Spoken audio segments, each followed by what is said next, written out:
guys, it's Elise from My Cupcake Addiction, and in today's episode I'm going to be showing you how to recreate these gorgeous little illusion paint palette cupcakes.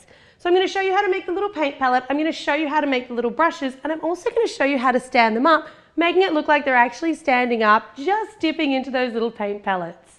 I hope you love this idea. Let's get started. The things you'll need to make your illusion cake pops: you're going to need some sticky tape, a little bit of tap water.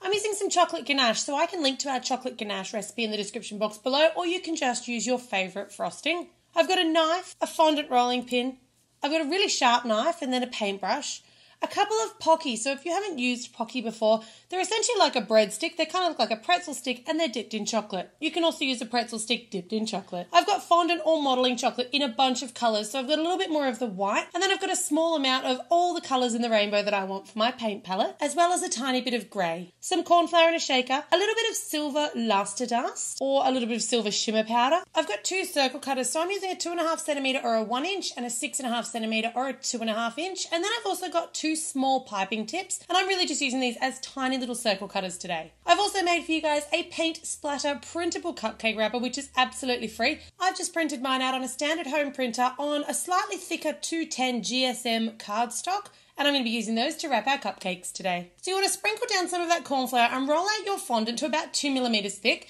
and then you want to cut one of your larger circles. I'm going to make two today. With your smaller circle cutter, you want to cut like a deep crescent moon shape out of the side of both of your circles, and then you want to use your hands just to kind of elongate your circles to make them a little bit more ovally. So just stretch out the end a little bit and then neaten them off so they've still got that nice sort of round shape, but they're just a little bit longer, like an actual paint palette. Roll out the first of your coloured fondants as thin as you can get it, and then you want to take the larger of your small circle piping tips and you just want to cut out a circle shape. Whenever you use a piping tip to cut, it's generally a little rough, so I just use my fingers to neaten up the edges. Repeat this with all of your different coloured fondant, and because I'm doing two palettes, I've done 2 dots of each colour. Taking your smaller piping tip now, you just want to cut like the little thumb circle that's normally in a painter's palette out of the side next to that crescent moon. And then using a little bit of water on the back of your paintbrush, you just want to put a tiny bit on the back of each of those little coloured pieces and affix them all the way around. It sometimes pays to space these out before you stick them down, just to make sure that you're getting them evenly spaced all the way around your palette. I'm going to do that with both of my palettes today. And then taking my smallest piping tip again, I'm going to choose, this one's going to be a red paintbrush. So through the red pellet, I'm cutting a hole. That hole is actually big enough for my entire Pocky stick to slide through, and this is going to be the colour that I choose to make the end of my paintbrush for that illusion effect. So for the end of my paintbrush, I'm taking a pea-sized piece of fondant, I'm rolling it into a ball and then rolling it out into a teardrop. Using a sharp knife, I'm just going to make like some kind of little hair lines in it so that it looks like the hairy end of a paintbrush all the way around. Take your Pocky and you want to drive it through the fat end of that little paintbrush tip, and you want to bring that up just so that it's about 1.5 inches or so, so you've got that nice little length of your paintbrush handle. Don't break this off yet. You can use your knife to trim away the bottom edges because you'll have a little bit of mess around the bottom side where you've pushed through that fondant, and then just use your fingers to neaten up your shape again. A little tiny bit of water just under the fondant on that chocolate is going to help your little paintbrush tip to stick to your new paintbrush stem. Something like that. Kind of looks like a little shoe on a stick. Roll out some of your grey fondant into a really thin, fine sausage here. So just a nice thin length. And then you want to just wrap it around. You should already have some of that existing water above the little paintbrush tip. So you're just going to wrap that grey around, kind of like in 2 little coils, so that it looks like the little metal joiner that joins your paintbrush stick onto your paintbrush tip. Tear it off at the back so it's nice and neat. Use your fingers just to press it down so it becomes one with your little paintbrush tip, and then you want to take your paintbrush and a little bit more of that plain water, just dab on just a tiny bit of water, not too much here, that's just to wet the grey down, and then I'm going to use some of that luster dust or shimmer powder and just paint it directly on. So I'm using dry luster dust on a wet surface, and we're just going to paint that on. Normally I would use alcohol here because it does dilute, but it's such a tiny amount, it doesn't really matter if it doesn't dry super fast.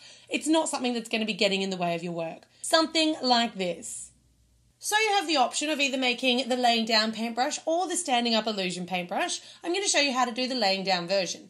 Once again, you're taking just a pea-sized piece of fondant and rolling it into a cone shape, and then use the sharp side of your knife to make some nice little fine hairlines all the way around that little paintbrush tip. Take your pocky now and you just want to measure out roughly the length that you want for the handle of your paintbrush and then add a tiny fraction more to go into that paintbrush tip, snapping it off. Try not to handle this too much because it will start to melt in your fingers. So I took the whole pocky, dipped it in my water, and then just quickly slid that piece of fondant right onto the end of that slightly damp pocky and used my fingers just to kind of mold it onto that piece of pocky. Put it down and try to stop working with it as quickly as you can so that you don't mark and discolour that pocky stick and melt that chocolate too much. Once again, you want to roll out that really thin sausage of your grey, and you'll notice now I'm handling my paintbrush by the actual fondant end rather than the chocolate end to keep the heat from my hands from melting. I'm going to coil that little grey sausage around once again exactly the same as we did with the last one and use my fingers just to press it down. And then we're going to use some of that water and luster dust mixture to make it silver again so that it's shiny and not that flat grey. Use your fingers just to pinch the very end and kick it out to the side a little bit to give it the illusion of a bit of movement. And essentially that's how you make your non-illusion effect regular style of paintbrush. Now for frosting our cupcake. You'll notice I'm using one of our rainbow paint splatter kind of cupcakes, so I can link to the tutorial on how to bake those in the description box below this video. But I opted for chocolate ganache because there's so much colour going on inside the cupcake and around the outside of the case, as well as on top. I want it to be on a really nice contrasting surface. I'm doing a flat top style of frosting, so you can see I've just scooped a whole lot of ganache on, more than I think I'm going to need. And then I'm using my knife, the back of my knife, to flatten out the top, making sure that I push ganache right over the edges of that cupcake liner. Now I'm going to clean my knife and I'm going to scoop around the sides of the cupcake with the back of the knife, which is nice and flat, and just remove that excess ganache. And then I'm going to do the same with the top. It's a really simple frosting style that always lets your fondant accessory be the absolute star of the cupcake, and you can achieve without any fancy tools or equipment. To attach your cupcake wrapper, you're simply wrapping it around the base of your cupcake and using a little bit of sticky tape to affix it at the back. With your cupcakes frosted, it's as simple as now taking your Illusion paint palette, plopping it straight on top of that chocolate ganache, and then you want to take your Illusion paint brush. So now with this, just measure it up alongside, and you want to break off the bottom section of the pocky, making sure that you've got enough to give it stability inside the cupcake. Your hole in your red should be exactly the right size for your pocky, so push it all the way down so that the red tip of your paintbrush meets up nice and flush with that red little spot on your paint palette. Use your fingers just to blend your paintbrush tip in with that little spot of colour on the paint palette and try to close up any gaps between the two.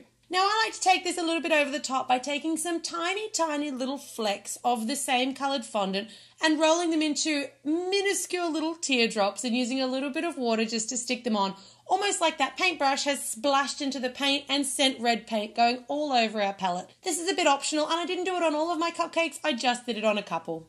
To affix your non-illusion paintbrush, you want to make sure that the tip of the paintbrush is matching the colour of the paint in the paint palette that you're attaching it to, and then a little bit of water both on the tip and on the end of your paintbrush. Stick it straight down. That should be enough to adhere it to your fondant. I hope you've loved learning how to make these super cute and very easy Illusion paint palette cupcakes. Make sure you subscribe to My Cupcake Addiction if you'd like to see more from us, and thanks very much for watching.